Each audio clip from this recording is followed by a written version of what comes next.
It's the summer of '79, and someone is sexually assaulting young women in a Virginia college town. We concluded that we had a serial rapist. People were scared to death. Investigators have little to go on. We were desperate. We wanted any help we could get. Under the gun to solve the case, the police turn to a psychic. This rapist is apologizing to me. There's obviously some powers at work there. Oh my gosh, well, what are we into? Will the psychic help the police to stop a serial rapist before he becomes a serial murderer?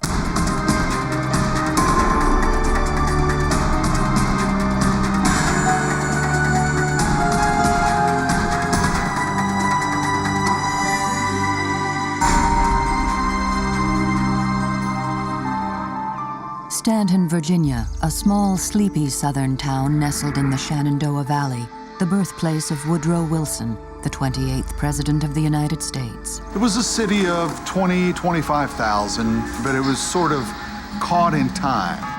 But on the evening of March 14th, 1979, Stanton's peace is shattered. A knife-wielding rapist attacks a 22-year-old student in her room at the local college. It is the first in what would be a string of violent sexual assaults. Stanton Police Department. I just remember getting the call, and the lady was very hysterical and upset, which of course anyone would have been going through that. I just remember how I felt so scared and helpless. My main thing was to try to keep her calm until a police officer could arrive. Detective Ronnie Wiseman is put on the case. Our first rape was very unusual because we had very few rapes at all. And this one seemed to be rape from a stranger. All police have to go on is a composite drawing of the assailant based on the victim's vague description. Then, 2.5 months later, a second rape, only blocks away from the college. Again, few clues for the police. Person came in a window on each one. He used a knife, and he had a stocking mask on. And so our best description was height and weight, race. That was about it. Both victims describe their attacker as a large African American. But because of the mask, they can't see his features, and he leaves few clues. Ray Robertson is the prosecutor for the city of Stanton. Back in 1979, we didn't have DNA evidence. Any foreign hairs, any semen, any saliva, anything like that we found on them, we could get the DNA on that now. We couldn't do that back in 1979, and so it's a very different game when it comes to solving crimes now from what it was back then. We just had no evidence. With a violent rapist on the loose, the whole town is on edge. For something like that to happen around here was a really big deal. That kind of stuff just didn't happen in Stanton. It made me be much more aware. Any place I went, I was always checking, being more cautious. During that particular time, women were kind of afraid to walk streets at night alone, especially in the college area. All the windows were down and locked. In a town where serious crime is all but unheard of, the pressure on local police for results is immense. The community was actually in pretty much of an uproar. I was following the news in the newspaper daily, especially on this case, because there was so much turmoil. I would say, wow, I don't envy the police officers that's working this case because it's got to be tough. Everyone that you would come in contact with, regardless of what you were doing, wanted to know how the case was going. Then, driving by a construction site, the victim of one of the rapes spots the man she thinks attacked her. One of the victims said, that's him. That's him. There's no question about it. Police arrest the man, but they soon realize the case against him is flimsy. The guy wore a stocking mask. How can you make an identification of a suspect that has a stocking mask on? I think everyone knew that it was not right. He had been convicted of minor offenses that were very different from the type of offenses that a rapist usually commits, and I really didn't think he had done it.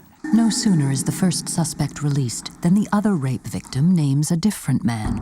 A man she vaguely knows, and he too is arrested. He actually flunked a polygraph test, so on the basis of the victim identification and the polygraph results, he was arrested. Everyone seemed to say, oh boy, we got the guy. We can relax a little bit. But the police don't relax for long.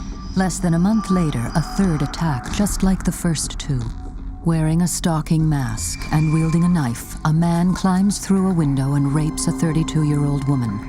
All this while the investigators' prime suspect is behind bars. The second person that was arrested was in jail when the third incident happened. Really didn't think we had two people doing these acts. The suspect is released. It's very sad.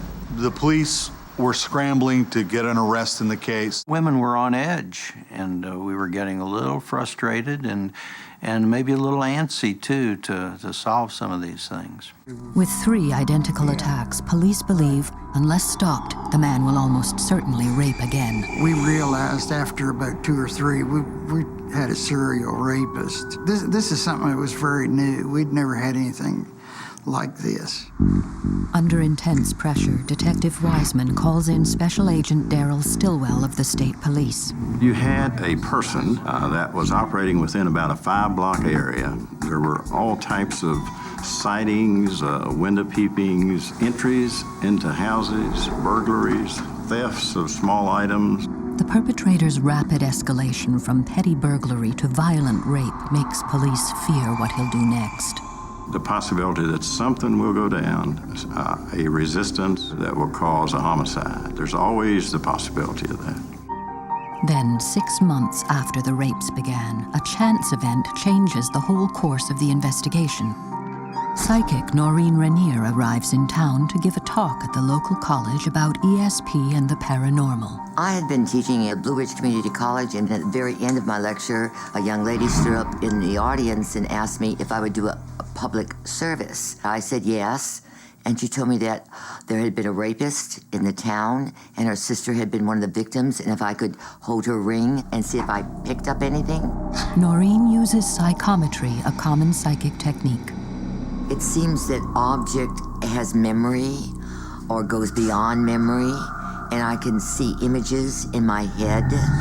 Noreen holds the victim's ring while the student records her response. And I remember holding it and picking up several pieces of information that came into my mind. She had a tape recorder and was taping it. Despite knowing nothing about the case, Noreen immediately connects with the horror that is gripping the town. I felt this small, peaceful, beautiful community was terrorized. Certainly the women, because of this rapist attacking again and again. Noreen also claims to see details of the actual crime. I remember seeing a stalking mask over. Desperate to see her sister's attacker brought to justice, the student takes the tape recording of the psychic to the police. Stalking mask. The cops are doubtful at first, but agree to listen to the tape.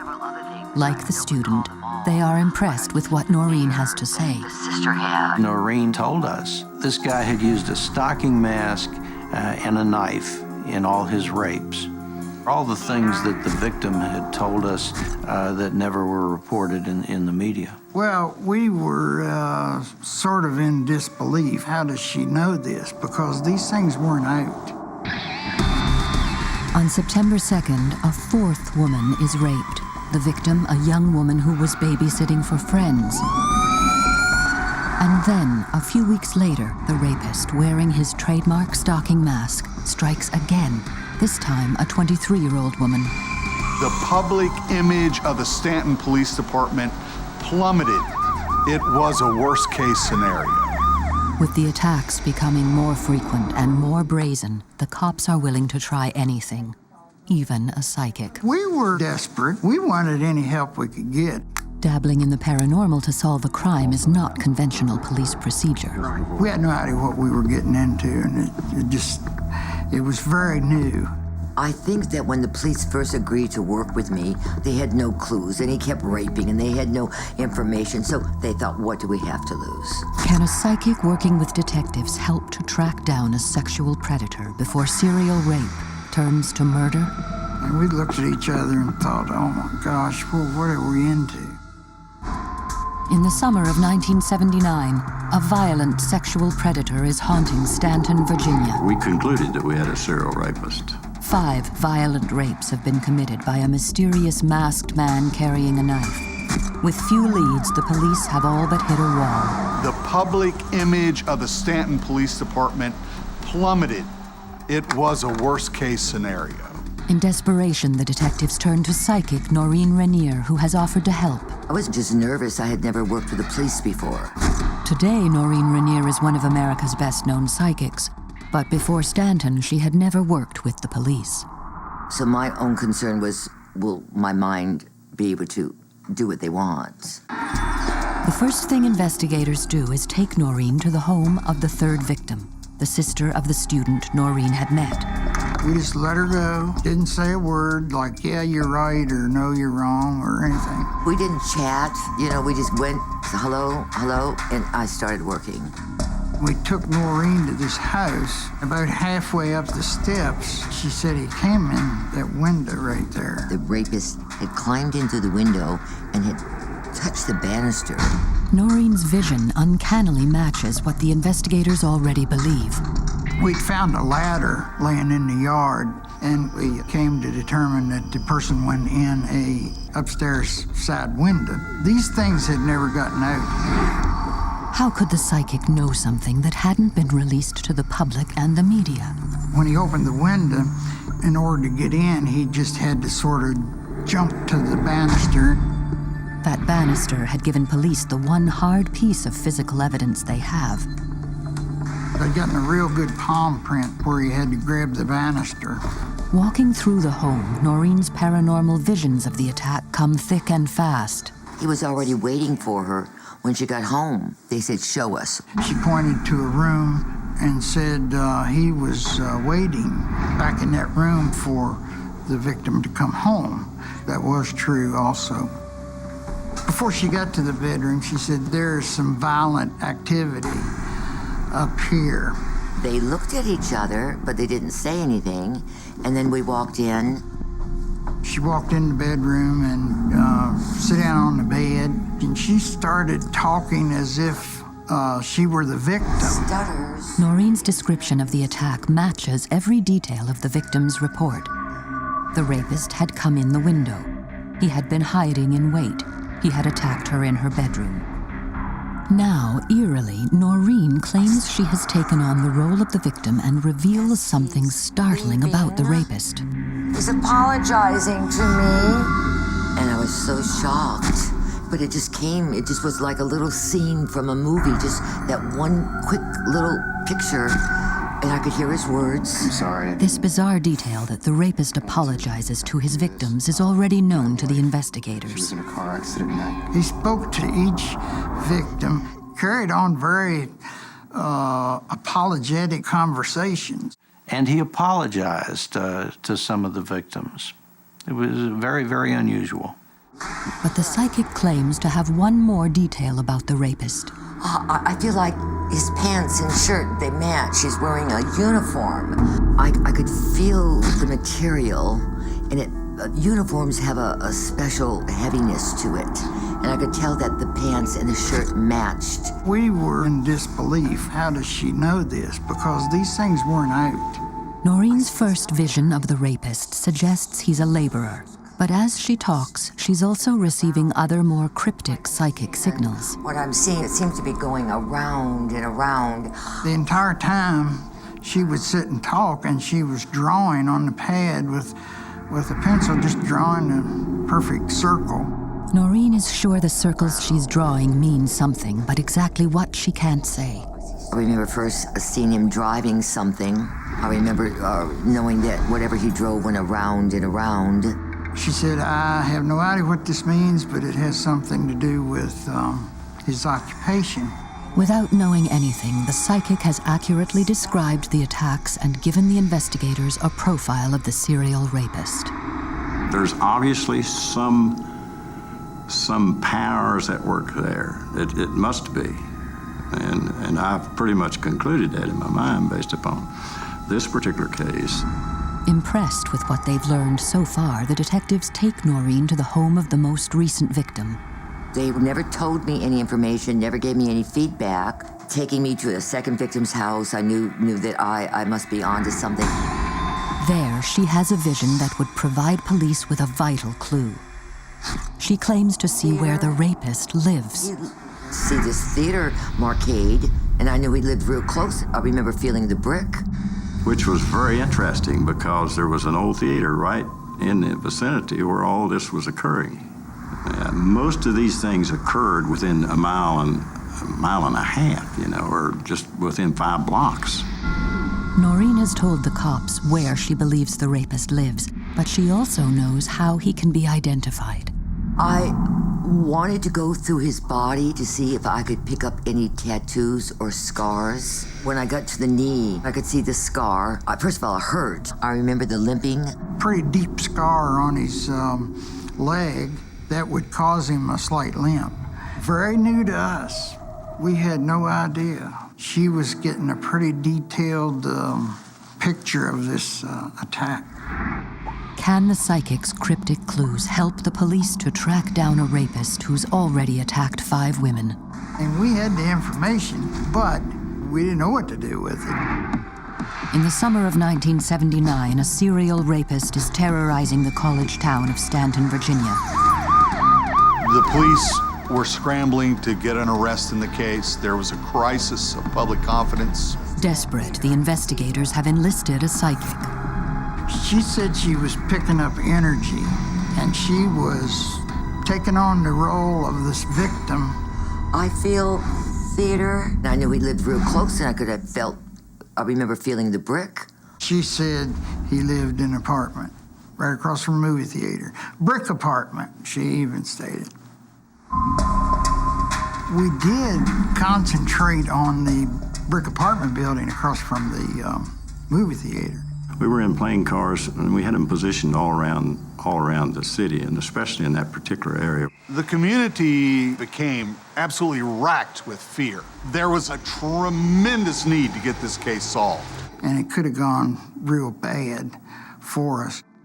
Armed with details provided by Noreen's extraordinary psychic visions, police stake out the movie house and other key locations in Stanton and lie in wait. We spent many sleepless nights on this case. We would stake out till 2 or 3 o'clock in the morning, then come back out about 7. Then, after 2 weeks of around-the-clock surveillance, on the evening of December 27th, a break. Stanton Police Department. A call came in that someone was peeking in the window. The call comes from a woman living less than a block away from the movie house. Ma'am, is the suspect still there? I understand, and I'll get an officer on the We had one of our cars sitting right near the end of that driveway. Got a report of a person messing around the house, looking in the windows and this, that, and the other. And when he came out of the yard, it was a fenced yard he had to walk out of. When he came out of the yard, we stopped him and questioned him about his business in the area. And something else. He had a limp. Could this limp be linked to the scar the psychic predicted the rapist would have on his knee? Did you hold up for a minute? Wasn't his home. We didn't know anyone in the home. Told us he was looking for some boxes because he was moving. He told us, started telling us a number of things that just didn't make any sense. Got any weapons on you? Anything on you? I think we all looked at him and said, I think we have the right guy here. I don't think there was any question. Have the police got the right man? He does live by the theater. From around here? Yeah. Watch your head. The peeping Tom is taken into custody without a struggle. That man is 22-year-old James Bruce Robinson of Stanton. Police charge him with attempted burglary. But is he the man responsible for raping 5 women? We knew we had him pretty well there for an attempted B&E, but at that point we had no idea that he was the rapist. We did get his fingerprints, and I'd gotten a good palm print, so I took his palm prints, and we took those to the lab the next day.